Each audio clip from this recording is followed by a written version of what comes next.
నమస్తే, welcome to our channel. రాష్ట్రంలో గత కొన్ని రోజుల నుంచి కూడా సంచలనం సృష్టిస్తున్నటువంటి అంశం నెల్లూరు కిలాడి లేడీ అంశం. మరి ఈ కిలాడి లేడీ అంశంలో శ్రీకాంత్కి పెరోల్ రావడం వెనకాల ఇద్దరు ఎమ్మెల్యేల హస్తం ఉంది, అదేవిధంగా హోమ్ మినిస్టర్ హస్తం ఉంది అంటూ వైసీపీ అనుకూల మీడియా సంస్థల్లో కానివ్వండి, లేదు అంటే సాక్షిలో కానివ్వండి వస్తున్నటువంటి కథనాలను ఏ విధంగా చూడాలి? నిజంగానే ఇద్దరు ఎమ్మెల్యేల హస్తం ఉందా? హోమ్ మినిస్టర్ కూడా సిఫార్సు చేశారా? ఇటువంటి అంశాలన్నిటిపైన కూడా చర్చించడానికి మనతో పాటుగా ఉన్నారు సీనియర్ పొలిటికల్ అనలిస్ట్ కొత్త రవీంద్రబాబు గారు. నమస్తే సార్. నమస్తే.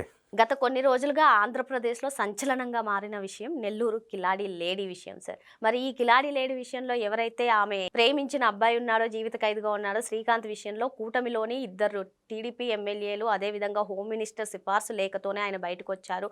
కరడుగట్టినటువంటి ఈ నేరస్తుడికి పెరోల్ రావడం వెనకాల ఇద్దరు ఎమ్మెల్యేల హస్తం ఉంది, హోమ్ మినిస్టర్ అనిత హస్తం ఉంది అంటూ వైసీపీ అనుకూల మీడియాల్లో కానివ్వండి, లేదు అంటే సాక్షిలో కానివ్వండి వచ్చే కథనాలని ఏ విధంగా చూడాలి? నిజంగానే టీడీపీ ఎమ్మెల్యేల హస్తం ఉందా? హోమ్ మినిస్టర్ సిఫార్సు చేశారా? ఏమంటారు? నెల్లూరు కిలాడీగా పేరు ప్రఖ్యాతులు గడించిన అరుణ పేరుతో ఈ మధ్యకాలంలో 4-5 డేస్ నుంచి సోషల్ మీడియాలో బాగా ట్రోలింగ్ అవుతూ ఉంది. వైఎస్ఆర్ కాంగ్రెస్ పార్టీ 5 సంవత్సరాలు పరిపాలించిన కాలంలో అన్యాయాలు, అక్రమాలు, దౌర్జన్యాలు, రౌడీలకు ఆశ్రయం ఇవ్వటం, పెంచి పోషించటం, గంజాయి బ్యాచ్ని సమర్థించటం ఇవన్నీ చేసుకుంటూ వచ్చింది.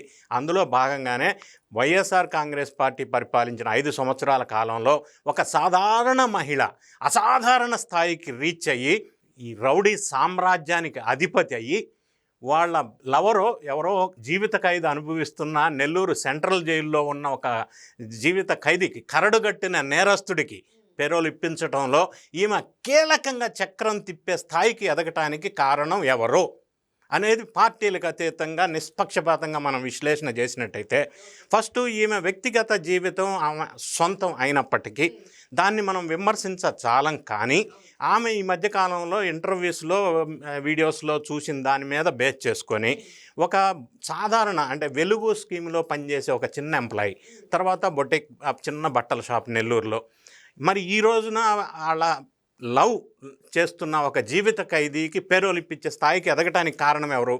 5 సంవత్సరాలు ఆమెను ఆ స్థాయికి తీసుకొచ్చింది ఎవరు? అసాధారణ స్థాయికి వైఎస్ఆర్ కాంగ్రెస్ పార్టీ వాళ్ళు.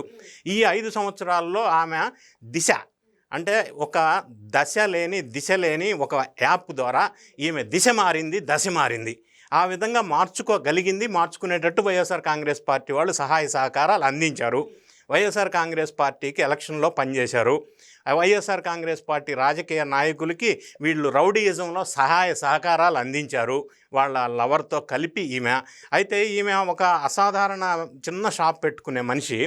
సుళ్ళూరుపేట 2024 అసెంబ్లీ ఎలక్షన్లో ఎమ్మెల్యే అభ్యర్థిగా కాంటెస్ట్ చేసే స్థాయికి వచ్చిందంటే అది ఆశ్చర్యకరమైన విషయం 5 సంవత్సరాల ప్రయాణంలో. దానికి కారణం ఎవరు అనేది మనకు స్పష్టంగా అర్థమవుతుంది. సో ఆమె ఫైల్ చేసిన అఫిడవిట్ నేను చూశాను. సో ఆమె ఇండిపెండెంట్ క్యాండిడేట్గా పోటీ చేశారు. 594 ఓట్లు వచ్చినాయి. ఆమె అఫిడవిట్లో ప్రస్తావించిన అంశాలను మనం తీసుకుంటే ఎడ్యుకేషన్ క్వాలిఫికేషన్ లేదు, ఇల్లిటరేట్, ఒక చదువు లేని ఇల్లిటరేట్ ఈ స్థాయికి ఎలా వచ్చింది? తర్వాత అన్ని కాలమ్స్ దగ్గర ఆమె నిల్ అని పెట్టారు. అందులో అంటే అసెట్స్ లేవు, లేకపోతే కమర్షియల్ కాంప్లెక్సెస్ లేవు, రెసిడెన్షియల్ అవన్నీ కూడా ఏమి లేవు. కెనరా బ్యాంక్లో 2.5 లక్షల లోన్ అని రాశారు. ఆమె బ్యాలెన్స్ అకౌంట్లో 12.5 lakhs అని రాశారు. సో ఆ స్థాయికి వచ్చింది. ఈమెకు వచ్చిన ఓట్లు ఇన్ని అని అంటే, మొదట్లో ఈమె వైఎస్ఆర్ కాంగ్రెస్ పార్టీ ఎమ్మెల్యే అభ్యర్థిగా టికెట్కి ట్రై చేశారు సుళ్ళూరుపేట. టికెట్ రాకపోయేసరికి ఇండిపెండెంట్గా పోటీ చేశారు. సో ఆ స్థాయికి ఎదిగింది అంటే ఈ రౌడీ షీటర్తో ప్రేమాయణం. అది ఎలా సాధ్యం? ఆయన జీవిత ఖైదీ నంబర్ 1. నంబర్ 2, 2007లో ఒక వైన్ షాప్ మేనేజర్ని హత్య చేసిన విషయంలో ఇతను జీవిత ఖైదీ పడింది. 2010 నుంచి ఆయన జీవిత ఖైదీ నెల్లూరులో ఉన్నాడు. 2014 నుంచి 2018 మధ్యలో తప్పించుకొని బయటకు వచ్చాడు. వచ్చిన తర్వాత ఈ అరుణతో కలిసి భారీగా రౌడీయిజము, సెటిల్మెంటు, భూదందా, అక్రమాలు, అన్యాయాలు అన్నీ వైఎస్ఆర్ కాంగ్రెస్ పార్టీ పాలనలో ఆ నాయకులకి చేసి పెట్టాడు.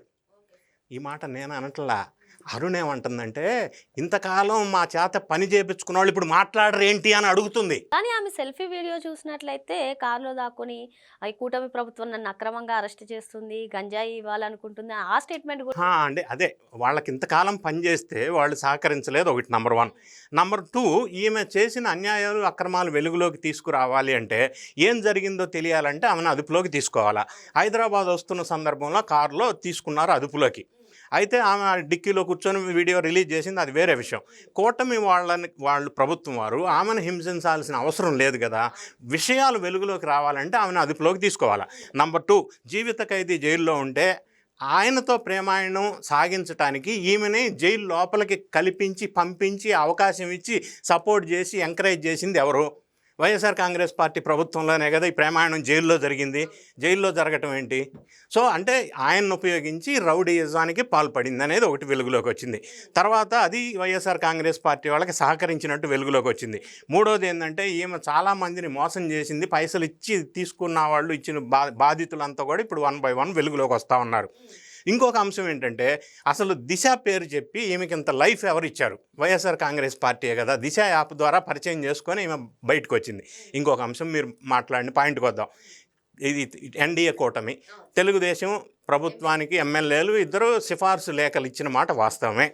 ఆ ఇద్దరు ఎమ్మెల్యేలు ఇచ్చిన సిఫార్సు రికమెండేషన్ లెటర్ ప్రకారంగా ఈయనకి ఈ పేరోల్ రాలేదు. అది వీళ్ళు ఇచ్చిన రికమెండేషన్ లెటర్స్ని జైలు సంబంధించిన పేరోల్ సెక్షన్ వాళ్ళు రిజెక్ట్ చేశారు.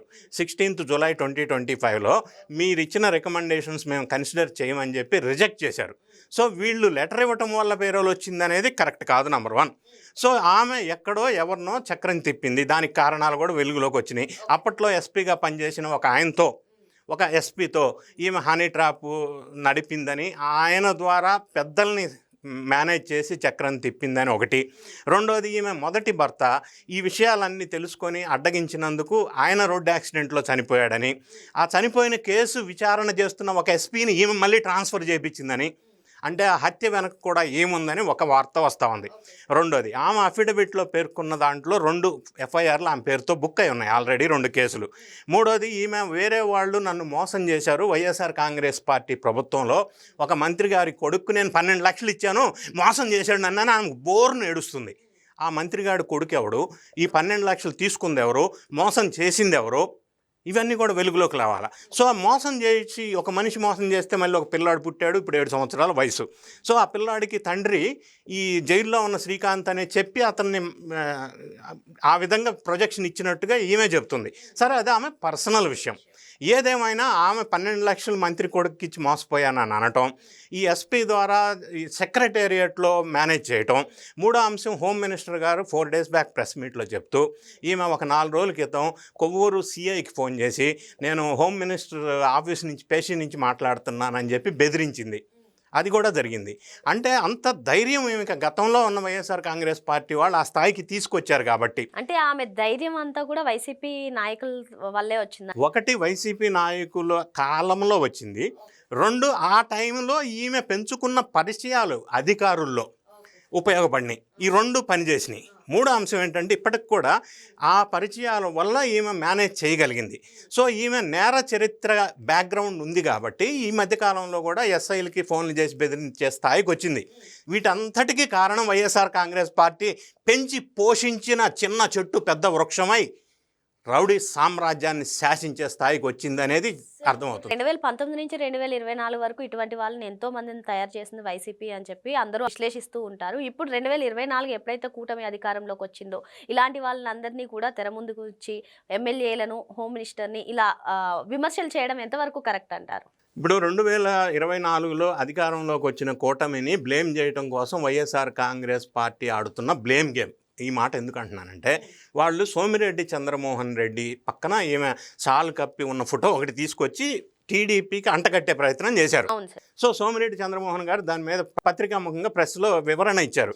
ఆమె వచ్చింది, సిఫార్సు లేక అడిగింది, నేను ఇవ్వనని చెప్పి పంపించాను అని చెప్పాడు.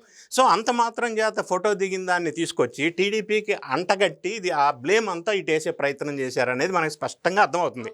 రెండోది, ఆమె గతంలో వైఎస్ఆర్ కాంగ్రెస్ పార్టీ వాళ్ళకి పనిచేసిన ఫోటోలు, వీడియోసు, ఇమేజెస్ మొత్తం బయటకు వస్తూ ఉన్నాయి. ఆ కాలంలో. ఇంకొక అంశం, ఆ పార్టీ నుంచి టికెట్ కోసం ట్రై చేసిన వ్యక్తిగా ఆమె చెప్తోంది. సో వైఎస్ఆర్ కాంగ్రెస్ పార్టీ మద్దతుతోనే ఈమె ఈ స్థాయికి, రాష్ట్రంలో శాసించే స్థాయికి వచ్చింది. నేర చరిత్ర కలిగి ఉంది, కేసులు బుక్ అయి ఉన్నాయి, కరడుగట్టిన నేరస్తుడితోటి ప్రేమాయణం సాగించింది. వీళ్ళిద్దరు సహాయ సహకారాలతోటి అప్పట్లో వాళ్ళు చాలా అన్యాయాలు, అక్రమాలు, రౌడీజం సెటిల్మెంట్ చేశారు అనేది వాస్తవం. సో ఇట్లా బ్లేమ్ చేయడం వల్ల ఇది బేస్లెస్ అలిగేషను. అయినప్పటికీ కూటమి ప్రభుత్వం అంటే ఒక బ్రాండ్ ఇమేజ్ ఏంటంటే నేరస్తులకి ఛాన్స్ లేదు ఇక్కడ. అటువంటి దృక్పథం ఉన్న ఎన్డీఏ ప్రభుత్వంలో ఇటువంటి ఈ స్థాయి నేరస్తుల్ని ఈ విధంగా రావటం కూడా వీళ్ళు కఠినమైన చర్య తీసుకోవాల్సిన అవసరం ఉంది. ఆ విధంగా ముందుకెళ్తారని మనం ఆశించవచ్చు. మరి మొత్తానికి వైసీపీ హయాంలో పెంచి పోషించినటువంటి ఇలాంటి నేర చరిత్ర కలిగిన వాళ్ళు ఇప్పుడు కూటమి ప్రభుత్వం పైన బురద జల్లడానికి మళ్ళీ వైసీపీ ఇలాంటి వాళ్ళని అందరినీ కూడా తెర ముందుకు తీసుకొస్తుందని చెప్పి సార్ చెప్తున్నారు. మరో అంశంతో మళ్ళీ కలుద్దాం. Thank you sir. Thank you.